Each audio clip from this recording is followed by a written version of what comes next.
Hola y bienvenidos a Enigma, un canal en el que hablamos de cosas raras. Y si visteis el vídeo anterior, y si no, os lo vamos a dejar por aquí, es la entrevista que le hicimos a Javier Arries sobre objetos malditos. Esta es la segunda parte, que sí que la podéis ver sin haber visto la parte anterior, pero os recomiendo que la veáis. Entonces, en el vídeo pasado hablamos de, sobre todo, muñecos malditos, y en este nos toca, vamos a ver, joyas malditas sobre todo, y cuadros malditos. Así que nada, os recuerdo que la entrevista la tuve que partir en dos partes porque quedaba un vídeo larguísimo y por eso estoy grabando esta intro aparte. Y poco más, os dejo con el vídeo y espero que os guste mucho.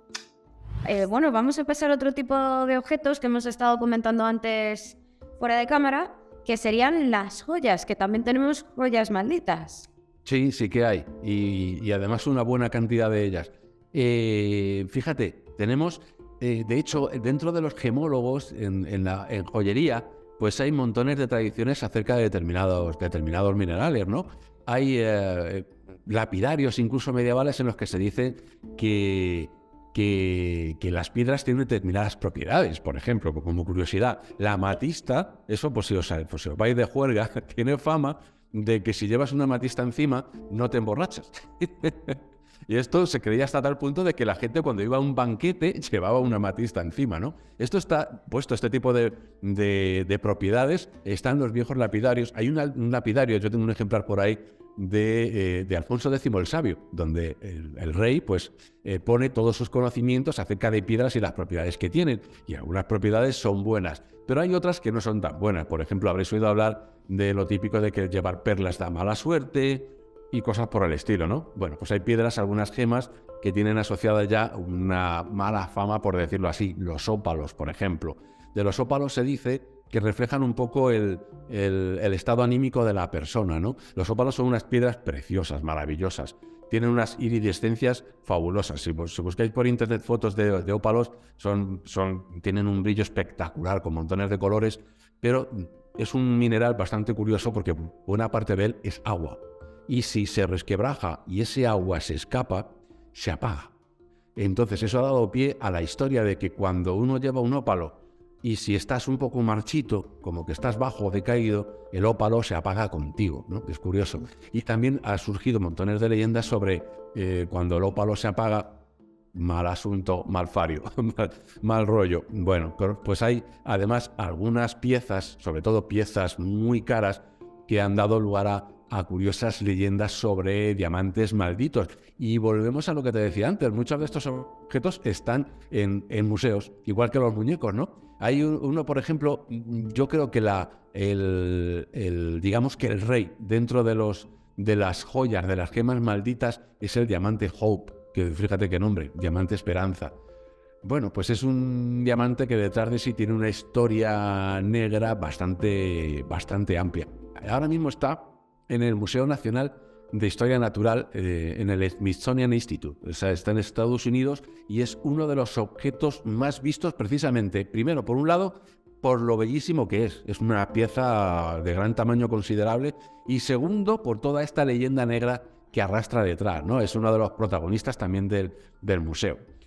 Cuando me centré en este diamante, que era uno de los objetos que aparecía en gran cantidad de webs, los 10 objetos más malditos, los 5 objetos más malditos, ¿no? Estas listas de grandes éxitos de hits de objetos malditos, el Hope estaba siempre entre ellos. Y lleva asociada una serie de historias, como te digo, estuve ahí desgranando lo que había de cierto y lo que había de no, y me encontré elementos fantásticos junto a otros auténticamente reales. El diamante evidentemente existe, se le puede ver allí en el museo, y tiene ya sus añitos.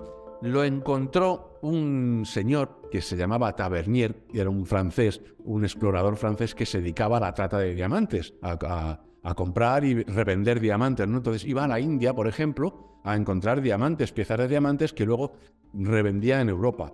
En este caso, y aquí ya empieza la historia, este diamante lo habrían arrancado del ojo de un ídolo. O sea, habría sido un objeto robado de un templo de un ídolo. Bueno, Penny de Indiana Jones, total. Ya empezamos bien.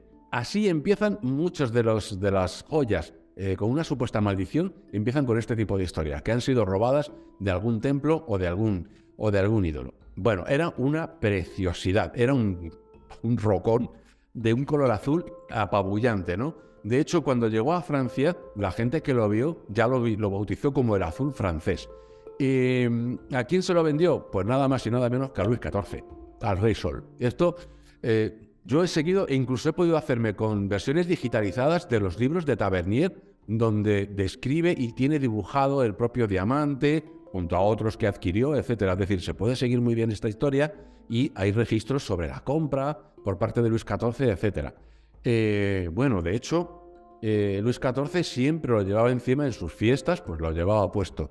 ¿Quién lo heredó? Luis XV, que lo llevaba puesto en el toisón de oro, que como sabes es esa famosa insignia que lleva el vellocino de oro, toisón de oro, una especie de piel de becerro de oro, y él lo llevaba en un joyón enorme, con ese azul francés puesto. Se convirtió además como una especie de símbolo de la monarquía francesa. Vale, bien, Luis XV. ¿Quién lo heredó después de Luis XV? Luis XVI. No acabó muy bien. Recordemos a Luis XVI y a María Antonieta. Aquí empieza ya a tener el diamante fama de mal asunto, ¿no? Una de las que lo llevó, dicen, de entre estas miles de historias que cuentan y de leyendas alrededor de la Revolución Francesa, que lo llevó la princesa María Teresa de Lambel, que se lo prestó María Antonieta en una ocasión. Esta mujer, María Teresa de Lambel, acabó, la pobre, de muy mala manera. Era una aristócrata de las que cogieron por la calle, la cogió la plebe, toda la chusma allí, la desnudaron, la dieron golpes, la mataron, la destrozaron, cortaron su cabeza y la pusieron en una pica. Dicen que María Antonieta vio a la pobre cabeza de la pobre Lambel mientras estaba allá en la Bastilla, ¿no? Y se dice que le había dejado el azul francés. De modo que esta es una de las historias más horrorosas asociadas al diamante. El caso es que en 1792, todavía en plena Revolución, se guarda en la Plaza de la Concordia. Y desde allí, y esto es cierto, unos 30 ladrones saquean la Plaza de la Concordia y se llevan, entre otras cosas, entre muchas joyas, se llevan precisamente objetos de oro, joyas y el azul francés, ¿no? La mayoría de ellos acaban guillotinados o en prisión. La gente que habla de la maldición del diamante dicen, por robarlo y por quedárselo ellos mismos acabaron de mala manera. Uno de ellos escapó. Uno de ellos que era un cadete llamado Guillot y que consiguió huir a Inglaterra con el diamante. Por el camino tuvo un montón de problemas también. Y de hecho él no acabó nada bien también. Bueno, para poder venderlo, para poder pasarlo al otro lado, lo mandó cortar en 2 piezas. Y la pieza mayor, la más grande, la mandó retallar, ¿no? Y bueno, pues Guillot acaba, como te digo, muriendo en la cárcel, acaba mal.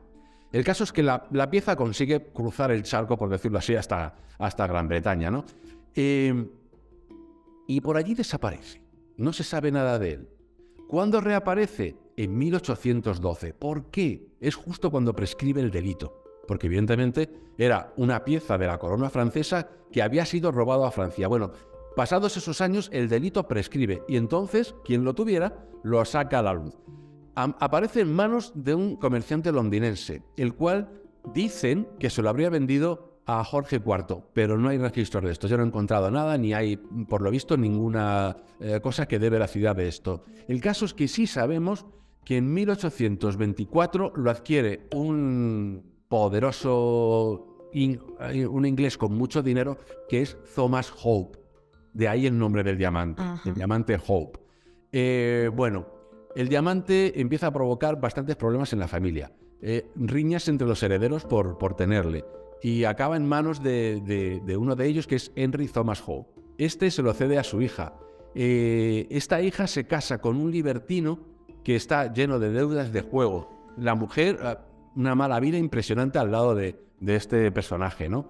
El hijo, lleno también de deudas y también con problemas matrimoniales, pues también acaba vendiendo el diamante. Acaba pasando a manos de un joyero, ¿no? A las manos de Simon Frankel. que es un tratante de diamantes neoyorquino, es decir, pasa desde Inglaterra hasta Estados Unidos. Y te he abreviado un montón de historias chungas que pasan. Ya me imagino, ya me imagino. Porque la cosa tiene miga. Bueno, acaba, como te digo, en Estados Unidos. Allí este hombre, este tratante, Simon Frankel, empieza a tener problemas económicos, de modo que al diamante empiezan a llamarle ya la propia prensa de Estados Unidos el diamante vudú, que sabes, el vudú es una variante del vudú que se practica en Luisiana. Bueno, pues como diciendo, el diamante de la mala suerte, ¿no? Este hombre se lo vende a Selim Habib, que es un coleccionista. Habib se arruina y se lo vende a un joyero francés. Vuelve acá, vuelve a Francia. Y Washington Post, el famoso periódico, acaba lanzando un titular que pone: el diamante Hope ha traído la desgracia a todos sus poseedores. Es decir, que en Estados Unidos comienza a forjarse allí una especie de leyenda negra con respecto a él. Acaba en manos del joyero francés, este joyero francés empieza a tener problemas económicos también. Todos ellos acaban teniendo problemas económicos y acaban vendiendo el diamante. Y se lo vende al famoso Pierre-Camille Cartier, ¿no? Cartier en 1911 se lo vende a su vez a los multimillonarios estadounidenses Evelyn Walsh McLean y Edward B. McLean, un joven matrimonio estadounidense que llenaba digamos que la prensa amarilla de Estados Unidos. Eran como un matrimonio de moda con muchísima pasta, entonces todas las cosas que hacían, las fiestas que daban, estaban continuamente en boca de todos, ¿no? Era como el salsa rosa de la época. Ellos eran prácticamente los héroes del tema. Durante muchos años a ellos no les pasó nada. De hecho, aunque él tenía cierto reparo en comprar por la fama que tenía el diamante, pues lo lucieron en fiestas, etcétera. Pero pusieron una cláusula a la venta, ¿no? Una especie de cláusula al contrato. Decía algo así como: en caso de que ocurra alguna desgracia a nuestra familia, en el plazo de 6 meses, dentro de ese plazo, el diamante Hope será cambiado por una joya de valor equivalente, como diciendo, nos deshacemos de él si pasa algo raro y nos quedamos con una joya. Es decir, ellos alardeaban de que no tenían ningún miedo a la maldición, pero ya habían puesto esa cláusula. Bueno, durante mucho tiempo, como te digo, no les ocurre nada. Pero en 1919, el hijo mayor, Vinson, que apenas tenía 9 años, el pobre chico, muere atropellado al pasar de la casa en la que está, al cruzar a la acera de enfrente, pues muere atropellado. Y a partir de aquí empiezan a ocurrir una serie de... Esta familia, que como te digo era multimillonaria y vivía tan bien, empiezan a tener una serie de desgracias tremendas. Acaban divorciándose porque él le es infiel a ella. A ella la estafan. Él acaba loco, acaba perdiendo un montón de empresas que tenía y acaba mal de la cabeza. Otra hija que tienen, su nieto y su nieta se acaban divorciando también. Pasa un poco como la familia Hope, ¿no? Que todos acaban divorciándose con problemas de deudas de juego, etcétera.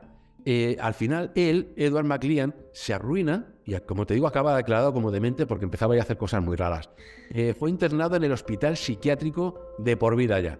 Y, bueno, pues todo esto evidentemente hace crecer mucho más la fama de malfario que trae el diamante, y un comerciante neoyorquino compra todas las joyas a la familia, a los McLean, y acaba donando el diamante Hope a donde está ahora, que es el Smithsonian.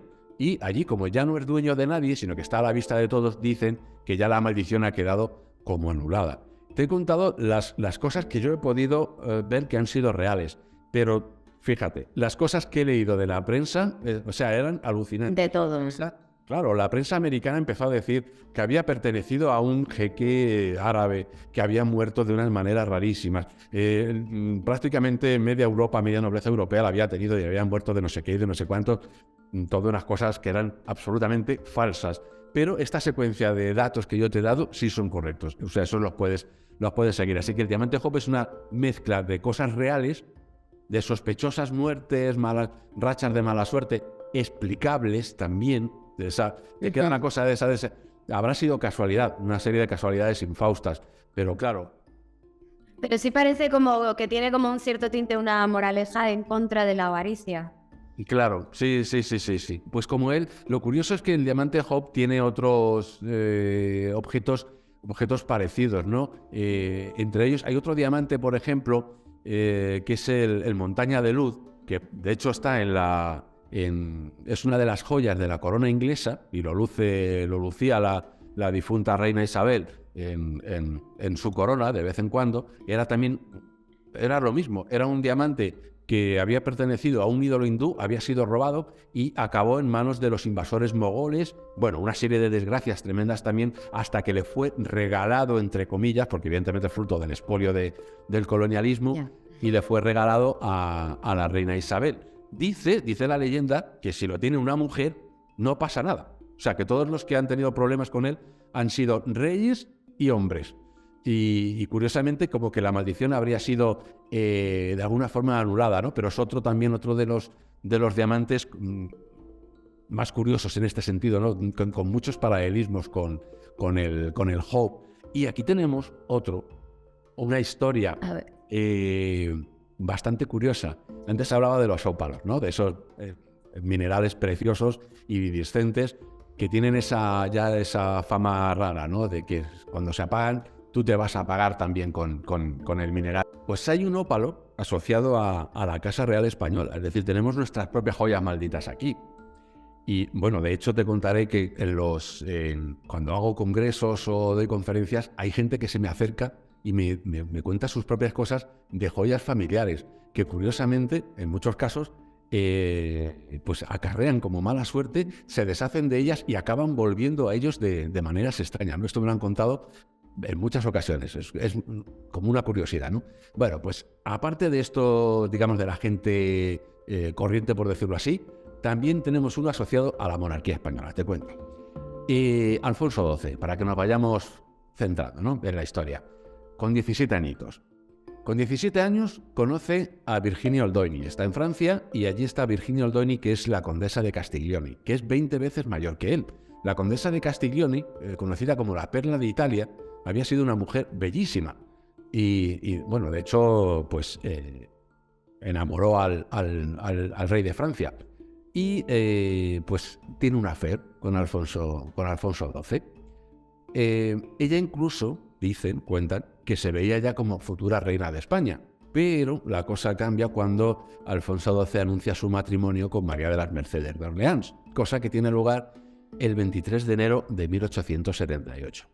Cuentan las malas lenguas que esta mujer, la Oldioni, no vio aquello con buenos ojos, evidentemente, y que les envió un regalo envenenado, que era un ópalo sobre el que hizo verter una maldición a alguien, o algún hechicero, algún brujo que sabía cómo hacerlo, evidentemente. Lo engastó en un anillo de oro y se lo mandó como regalo de bodas a la pareja. Cuentan también las malas lenguas que María de las Mercedes, cuando vio el anillo, se quedó encantadísimo con él y pues se quedó con él, vaya. Como sabemos, esto fue el 23 de enero de 1878, María de las Mercedes muere de tifus 5 meses después, cuando pues había cumplido 18 años, 2 días antes. Vale. Pese a su mala relación con Alfonso le da la joya, porque también le acabó gustando mucho, a su abuela, la reina María Cristina. Y esta mujer muere poco después, en ese mismo año, el 22 de agosto. Más, la hermana pequeña del rey también le gusta mucho el anillo y se queda con él. 5 de agosto de 1879, muere de meningitis tuberculosa, en ese mismo año. María Cristina, hermana de María de las Mercedes, pues entra en contacto con el rey para poder ser la siguiente esposa del rey. El rey anda buscando una nueva consorte para poder asegurar la descendencia de la monarquía. Y entonces pues entra en tratos con la hermana de María de las Mercedes, con María Cristina, que vivía en Sevilla y que también se encapricha del anillo. Vale, María Cristina muere el 28 de septiembre de 1879, ese mismo año, de tuberculosis. Por fin, el propio Alfonso XII dice: ya no le regalo el anillo más a nadie. Y se lo pone él. Y se lo pone él. Ah, muy bien.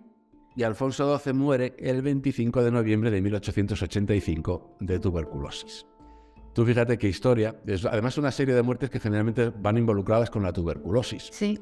Yo he llegado incluso a pensar que si la historia fuera cierta, si no iría, aparte de ser un regalo envenenado desde el punto de vista metafórico, si no iría envenenado de verdad. Si no tuviera algún tipo de sustancia que envenenara a su portador, qué sé yo. El caso es que cuenta esta leyenda, cuenta esta historia, que la reina María Cristina acabó donándola a la Virgen de Atocha o a la de la Almudena, y que la joya ya fue robada y ya no está, ¿no? Y anda dando vueltas por ahí. Pero que de este modo la habría donado la reina para que la propia reina, que es, la propia Virgen, que es la protectora de la monarquía española, anulara la maldición y dejara de haber más muertes dentro del seno de la familia de los Borbón. Así que tú fíjate que tenemos también nuestra propia leyenda sobre joyas malditas, curiosamente, ¿no? Este ópalo que supuestamente pertenece a la corona española y que ahora mismo no sabemos dónde está, que habría ido a parar a las vírgenes, pero que se le perdió la pista. Vaya tela. Y bueno, imagino que habrá cientos y cientos de joyas malditas y habrá leyendas por todo, pero en ánimo de no hacer el vídeo demasiado largo, vamos a pasar, si quieres, al último tema que vamos a ver en este vídeo, que serían los cuadros malditos, porque también hay pinturas que da muy mal rollito verlas, entre otras cosas. Que se las traen, sí. Sí, y fíjate que otra cosa curiosa con esto de las maldiciones, que nos hemos dejado un montón de objetos, pero fíjate que en el libro los catalogo precisamente porque suelen ser objetos del mismo tipo. Tenemos un montón de joyas, tenemos un montón de muñecos y también tenemos otro apartado que es el de los cuadros, ¿no? Curiosamente también hay una enorme cantidad de cuadros que se supone que están malditos. ¿Y por qué? Pues la razón psicológica de esto parece descansar en que los cuadros son como una especie, para nuestro inconsciente, ¿no? Como una especie de ventana hacia el otro lado, como que los cuadros nos miran desde otro mundo. Y ahí es fácil imaginar que esos personajes o que esos elementos que aparecen en el cuadro puedan salir de él. E incluso hay algún cuadro del que se afirma que ciertos niños, no de los niños que voy a hablar ahora, pero otros niños se salen del cuadro y ella lleva una pistola, o sea, no te digo más. Cosa curiosísima. Pero vamos a hablar ahora de lo que yo creo que son los cuadros malditos por excelencia, o uno de los más populares y conocidos, que son los niños llorones, ¿no? Que seguramente muchos de los seguidores del canal lo habrán oído hablar de ellos, si no tienen uno o recuerdan haber tenido uno, porque estos cuadros eran muy, pero que muy populares allá en los 60 y en los 70, y prácticamente no había casa en España que no tuviera alguno, porque además eran muy baratos, eran muy llamativos y eran una forma fácil y económica en un tiempo en el que no había mucha pasta, mucho dinero para decorar las estancias, ¿no?, de la casa. Pero no solamente estaban aquí, estos niños causaron furor en toda Europa. Yo rastreando el tema de los niños malditos me encontré con que empezaron a surgir historias extrañas sobre estos cuadros en Dinamarca, curiosamente, asociados a que el niño, decían que el niño que estaba retratado en el cuadro era un niño gitano y asociado a la típica maldición gitana. Curioso. Pero esto no trascendió mucho. Lo que sí trascendió realmente fue lo que ocurrió en Inglaterra, ¿no? en los 80. ¿Por qué? ¿Qué ocurrió? Pues nos vamos atrás en el tiempo otra vez. A 1985. Septiembre, después del verano, hay un periódico, The Sun, que es un periódico amarillista, que le gusta sacar noticias así un poco de aquella manera, pues en la que saca un artículo, en aquella ocasión saca un artículo en la que hay unos bomberos que cuentan al periódico una cosa que se dicen entre ellos, entre los bomberos, que no ha trascendido a la luz pública, pero que comentan entre ellos. Y es que cuando van a las casas donde ha ocurrido un incendio, suenan en un paso, porque así está todo hecho polvo, todo quemado, pero los puñeteros cuadros, que hay prácticamente cuadros, como te digo, porque eran económicos, en todas las casas, en todas las viviendas, están bien y no se han quemado. Entonces circula entre ellos el rumor de que qué pasa con los cuadros dichosos que están en todos los incendios. Bueno, Esto sale, como te digo, en el 1985 lo publica The Sun y empiezan a llegarle al periódico mensajes de montones de lectores comentándoles lo mismo, ¿no? Problemas con incendios, casos de personas que se han encontrado los cuadros tras el incendio, otros bomberos que comentan lo mismo. Y tanto es así que empiezan a aparecer sucesivos artículos en el periódico dándole todavía más bombo a la noticia y publicando más noticias sobre el tema y creando una especie de paranoia mediática alucinante en toda Gran Bretaña, que eso es para vivirlo. Yo estuve siguiéndolo y era curiosísimo porque era como lo que se comentaba en todas partes, ¿no? del tema. Hay gente, incluso casos que les llegan al periódico de personas que intentan quemar los cuadros y no tienen éxito. Los cuadros no arden ni queriendo, con lo cual aquello alimenta más la historia. Claro, aquello es un filón de oro. Empiezan a sumarse más periódicos. The Daily Star, The Daily Mail y otros periódicos por el estilo empiezan a decir, vamos a aprovechar el tirón. Y empiezan a darle pábulo a historias de montones de lectores que también cuentan que aquello es muy raro, que se queman las habitaciones, se queman las casas, pero que los cuadros no hay manera, ¿no? Y los periódicos empiezan a recabar la opinión de expertos. Y bueno, ya con esto ya se lía del todo, porque algunos expertos son alucinantes, ¿no? Hay uno, sobre todo, uno muy curioso, que es Roy Vickery, que es el secretario de la Folklore Society, y este hombre no se le ocurre otra cosa de soltar que el cuadro, que claro, que es normal, porque en los cuadros el niño que está pintado es un niño que fue maltratado por el pintor, y que el niño se venga, y esto es el presidente de la Folklore Society, o sea, que, tú fíjate. Y luego otros, como el doctor Peter Baldry de la Universidad de Londres, al que le consultan el tema, y él dice que la verdad que no entiende por qué los cuadros no se queman, o sea, que el hombre está extrañadísimo también, como todo el mundo. El 11 de octubre el 31 de octubre, la fecha es para recordar, porque el 31 de octubre evidentemente es la noche anterior a la noche de difuntos. 31 de octubre de 1985 de ese año, The Sun prepara una hoguera, y esto lo comunica en el periódico, a bombo y platillo, evidentemente, con todos los cuadros, 2.500 cuadros que le han llegado a la redacción, porque el periódico dice, mandadnos todos los cuadros para deshaceros de la maldición a sus lectores. Y empiezan a enviarles, aquello por lo visto fue un descontrol, palés y palés llenos de cuadros que no cogían en la redacción, que estaban los pobres periodistas trabajando así, ¿no? Entre cuadros y cuadros, y encima rodeados de cuadros que supuestamente están malditos. Bueno, una barbaridad. 2.500 cuadros. De esto, evidentemente, The Sun, que es un periódico amarillista, como te digo, hace todo un espectáculo. Claro. Van fotógrafos de la redacción a una especie de hoguera inmensa, como la noche de San Juan, pero a la bestia, con cuadros. 3 modelos ligeras de ropa andan allí para amenizar un poco el cotarro también, para darle a las fotos más empaque, ¿no? Sensacionalismo puro y duro. Y bueno, se monta, como te digo, el circo, ¿eh? Sí. Totalmente. Hay una serie de anécdotas curiosísimas que me encontré persiguiendo esta historia muy, muy, muy curiosas, ¿no? Kelvin Mackenzie es el editor de The Sun en ese momento. Bueno, es el que comenzó todo, el que dijo, aquí hay un negocio. Bueno, pues le gastaron una broma. En el periódico, los propios redactores del periódico le quitaron, él tenía un cuadro de Winston Churchill en el despacho, le quitaron el cuadro de Winston Churchill y le pusieron uno de los cuadros con uno de los niños malditos. Y él salió cabreadísimo, diciendo que pálido, todo pálido, que por Dios, quitadme eso de aquí, que da mala suerte. O sea, en el fondo también hasta empezó a creer un poco en el tema. Bueno, bomberos, cartas y visitas de ciudadanos preocupados, preguntando qué estaba pasando, comunicados de los bomberos diciendo que no había relación entre los incendios y los cuadros. Entonces los bomberos, claro, los oficiales, los jefes de bomberos decían que no había que preocuparse, que eso de la maldición era un cuento. Pero hay una anécdota también muy, muy curiosa en este sentido, y es una en la que está involucrado Mick Riley, que era en ese momento era el oficial jefe del departamento de bomberos. Y bueno, pues este hombre decía que los cuadros no arden porque están impresos en un papel duro. Da una explicación racional, ¿no? El caso es que uno de los periodistas a los cuales se está dando esas declaraciones viene el tío con un cuadro y se lo regala y él dice que no, que no me gustan. No, es que a mí no me gustan. Bueno, por si acaso.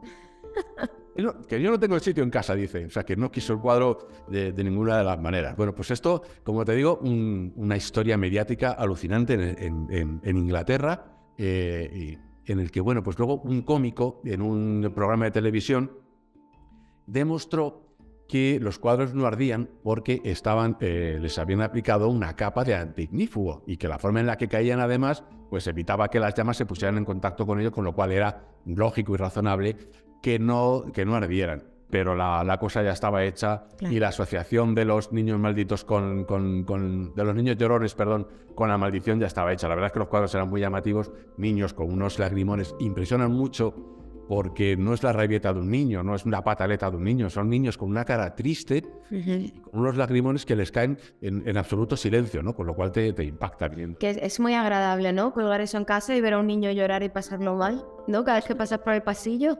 Es que es curioso, sí, pues tuvieron un exitazo tremendo y de hecho aquí en España, en Portugal, en Francia, en Brasil, en Argentina, pues también dieron lugar a montones de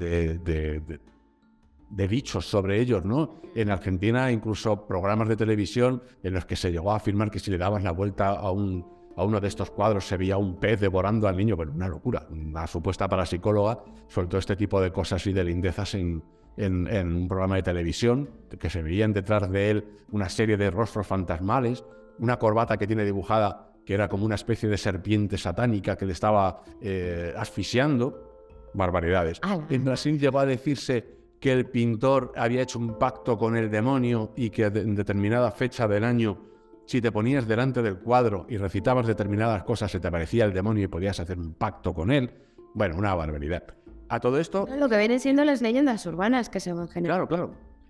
A todo esto, ¿quién era el pintor, no? Que es también una de las cosas curiosas, porque empezaron a ponerle verde, empezaron a decir que era un satanista, que era una barbaridad. Bueno, el pintor... que esta es otra de las cosas curiosas que más me gustó a la hora de investigar, ¿no? Encontrar que realmente, evidentemente, solo pintó a alguien. Bueno, pues él utilizaba como seudónimo Giovanni Bragolin, que era como firmaba era el pintor. Y el seudónimo que él utilizaba para firmar los cuadros era Bruno Amadio, ¿vale? Lo firmaba como Bruno Amadio. ¿Por qué hacía esto? Este hombre resulta que era un pintor en la Italia de Mussolini, era un pintor de bastante calidad, no un exitazo total, pero tenía su técnica y pintaba bien. Además era afiliado al régimen, con lo cual pues tenía éxito. Pintaba cosas que no estaban mal. Yo he visto algunos cuadros suyos y no están mal. Pero pues lo que le pasa a todo artista, con el Garte no se come. Al final lo que tuvo que hacer son estas serie de cuadros, pintó una serie de ellos, se hicieron muy populares y el hombre pues pudo vivir así. Se ha dicho, se llegó a decir una leyenda urbana que era un pintor español, maldito, no sé qué. En absoluto, no es verdad. Él era italiano. Él estuvo en España, sí. Estuvo tras la guerra en Sevilla y luego en Madrid, que fue donde empezó a pintar la serie de los niños llorones que se hicieron muy populares en todo el mundo. Es una serie de hasta 27 cuadros que tuvieron tanto éxito que le salieron imitadores, incluso en Inglaterra y en otros sitios, ¿no? Y hay algunos niños llorones que están firmados por Anna Zinkising, Carlo Parlisi y otra serie de pintores que también se les ha metido en el saco de los niños malditos, ¿no? Y que lo que hacían era imitarle. Sí, cuando se hace una moda. Claro, regresó en los años 70, regresó a Italia y murió allí en 1981, ni pacto con el diablo, ni nada de nada. Era un pintor normal que tuvo éxito con estos cuadros, pero que tampoco eran precisamente de lo mejor que él había hecho ni que le gustaran mucho, sencillamente le daban de comer. A partir de ahí han surgido montones de historias sobre que el niño pintado era un niño al cual el pintor había recogido de la calle y que el niño tenía una especie de maldición y que una vez que estaba con el pintor pues empezaban a surgir incendios en el taller, que lo echó, que murió en Barcelona quemado en un coche y solamente se encontró su carnet de identidad y se supo que era el niño. Bueno, la película. Total, sí. Comento algunas en el libro, son rocambolescas. La verdad es que como es lo bueno que lo que digo en el libro. Si crees en estas cosas, pues bien. Algunos de los objetos son inquietantes y muchos de ellos son mentira. Muchos de los datos que hay asociados a ellos son mentira, pero que desde luego lo pasas muy bien y si además eres amante del género del terror, te lo vas a pasar estupendamente. No, y más si lo estás contando como lo cuentas, que es que te metes en la película completamente. Hay auténticos guiones de película, desde luego que sí. No es que se vive. Bueno, tenemos algún cuadro más ya para terminar. ¿Quieres comentar alguno otro? Comentaba uno antes, y ya que me refería a él, que es el de las manos lo resisten, que es otro cuadro muy curioso. Si tus seguidores del canal pueden buscarlo por internet, lo van a encontrar rápidamente. Las manos lo resisten. El autor es un pintor californiano que lo pintó en 1972 y se llama Bill Stoneham. Él lo pintó y se olvidó de él un poco, lo vendió por ahí y ya se deshizo un poco de él, ¿no? El caso es que en el año 2000, fíjate que lo pintó en 1972. Bueno, pues de repente aparece el cuadro de nuevo en eBay, ¿no? Como tantos objetos de los que hemos hablado. En el año 2000, vendido en eBay, el cuadro, te lo describo un poco, es un niño que sale... que está al lado de una especie de muñeca, una muñeca. Ah, sí, ya sé cuál dices. Sí, es muy curioso, ¿no? La muñeca tiene un objeto que ha sido interpretado como una pistola. Bueno, es curioso. El caso es que en el cuadro de eBay decían que el niño se salía del cuadro porque le amenazaba con una pistola a la muñeca. Alucinante, una cosa curiosísima. E incluso le habían puesto una cámara de vídeo para poder registrar esos momentos, ¿no? en los que se salía del cuadro. Se vendió por eBay. La propietaria actual es Kim Smith, es la propietaria de una galería en Michigan, la Perception Gallery, y bueno, ella afirma que la gente que ve el cuadro siente como que está rodeado de presencias, angustia, desazón, unas cosas como que sientes un ahogo, ¿no? Al lado cuando ves el cuadro. De esto se enteró el pobre pintor, Bill Stoneham, viéndolo en la televisión, alucinado porque se había formado esta especie de leyenda y de cosa extraña, y empezó a salir en los medios de comunicación. Y lo vio en las noticias y se quedó, claro, sorprendidísimo, porque él era un cuadro que él había pintado como una especie de... En ese momento le gustaba el género del surrealismo y pues se había dedicado a pintar esta serie de cuadros en los que tenía recuerdos de su infancia y metía objetos con ese aire extraño que da el surrealismo en todo. Sí, elementos evocadores. Sí. Claro, efectivamente. Y que lo que decían que era una pistola en manos de la muñeca era una pila de las antiguas para juguetes antiguos, ¿no? Que era una pila, lo que tenía la pobre muñeca en la mano, ¿no? Otro de los cuadros que ha dado muchas vueltas al mundo con esta historia alucinante, que pese a que Bill Stoneham diga que esta es la razón de ser del cuadro, sigue todavía dando que hablar porque todavía hay gente que va a visitarlo, a esta galería, y que afirma que el cuadro le causa esa serie de extrañas sensaciones. Luego hay muchos más, el hombre angustiado que también tiene miga para verlo, que además se dice que ha sido pintado con sangre del propio artista, que no estaba bien de la cabeza y lo pintó con su propia sangre. Y bueno, también ha dado la vuelta al mundo, se han hecho vídeos de él. El propietario, Sean Robinson, un escocés, ha puesto vídeos en los que supuestamente se cierran las puertas solas, el cuadro se cae solo, y ha contado montones de anécdotas acerca de cómo aparecían con presencias extrañas en la casa, lo metió en el sótano, el perro no quería bajar al sótano, lo volvió a subir, nieblas en lo alto del pasillo, anécdotas terroríficas por parte de su mujer en el baño. Una vez incluso afirma que la mujer estaba dormida en su cuarto, se dio la vuelta, abrió los ojos y había una figura roja, oscura, allí donde debía estar su marido, ¿no? Cosas tremendas, ¿no? Pero también, pues lo que te digo, en YouTube se hizo muy, muy, muy popular y hay muchos más. Pero sí, vamos a dejarlo aquí porque si no, pese a lo interesante del tema, el vídeo nos va a durar 2 horas y tampoco es cuestión de tenerte aquí tanto tiempo seguido, pobre Javier. Entonces, chicos, si queréis lo dejamos para una segunda parte porque, según me ha estado comentando Javier, tenemos objetos arqueológicos, tenemos momias que dan mala suerte, tenemos una diosa de la muerte y tenemos también lugares malditos. Entonces invitamos a Javier a que se pase por el canal para hacer una segunda parte si os interesa el tema. Y como os digo, os dejaré en la descripción un enlace por si queréis adquirir el libro de Javier especializado en los objetos malditos, que como habéis visto que nos ha estado contando, pues viene muy bien porque Javier ha hecho los deberes. Y entonces, tenemos muy masticadito cuál es la información verdadera de la información falsa, de lo que se ha podido trazar y lo que no. Entonces, es una fuente fidedigna de información. Y luego, aparte, como Javier cuenta las cosas, que es maravilloso. Y no sé si quieres decir algo más antes de cerrar aquí. Nada, despedirme. Bueno, no me voy a despedir yo. Vamos a despedir los dos, que ha sido un poco la protagonista. Y ya sabéis el mensaje al canal. Afiliaros. Parece que le puedes poner un puñalito en la mano. Suscribiros al canal. Me lo voy a pensar. Ay, por favor, qué mal rollo. Nada, Sonia, pues encantado de estar contigo y de haberos contado estas cosas que al menos nos entretienen, dan miedito a veces, pero es curioso conocerlas. Pero es ese mismo miedito de cuando te pones a ver una peli de miedo porque te apetece que te cuenten una historia. Es ese miedito que se disfruta un poco, ¿sí? ¿Verdad? Pues nada, para mí, como siempre, Javier, muchísimas gracias. Es un placer tenerte aquí. También, pozo de sabiduría, de verdad. Es que empiezas a soltar datos y te lo tienes todo. Y pues nada, chicos, a vosotros, como siempre, aquí hablamos de cosas muy raras, como ya sabéis, pero cosas más raras se han visto. Hasta pronto.